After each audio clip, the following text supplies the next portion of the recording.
देवराजसेव्यमानपावनाङ्घ्रिपङ्कजं व्यालयज्ञसूत्रविन्दुशेखरं कृपाकरम् नारदादियोगिवृन्दवन्दितं दिगम्बरं काशिकापुरादिनाथकालभैरवं भजे।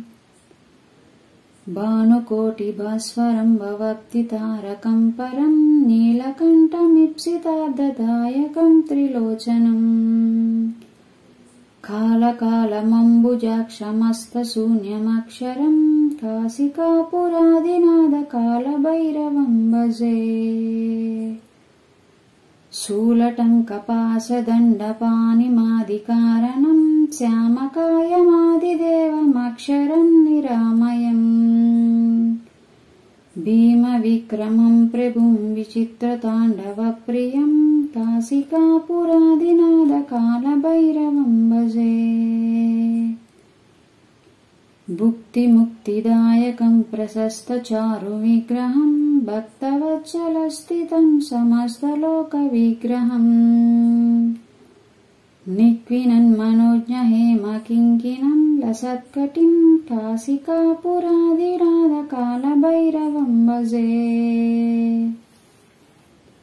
धर्मसेतुपालकं त्वधर्ममार्गनाशकं कर्मपाशमोचकं सुशर्मदायकं विभुम् स्वर्णवर्णकेशपाशशोभिताङ्गनिर्मलं काशिकापुरादिनाथकालभैरवं भजे।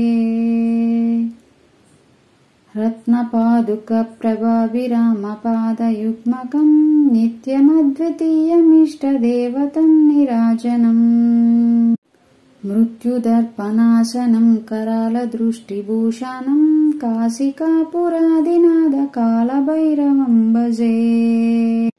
अट्टहासभिन्नपद्मजाण्डकोशसन्ततिं दुष्टिपातनष्टपापजालमुग्रनाशनम् अष्टसिद्धिदायकं कपालमालिकाधरं काशिकापुरादिनाथकालभैरवं भजे। भूतसङ्गनायकं विशालकीर्तिदायकं काशीवासिलोकपुण्यपापशोधकं विभुम् नीतिमार्गकोविदं पुरातनं जगत्पतिं काशिकापुरादिनाथकालभैरवं भजे। कालभैरवाष्टकं पठन्ति ये मनोहरं ज्ञानमुक्तिसाधकं विचित्रपुण्यवर्धनम् शोकमोहलोभदैन्यकोपतापना ते प्रयन्ति कालभैरवाग्निसन्निधिं ध्रुवम्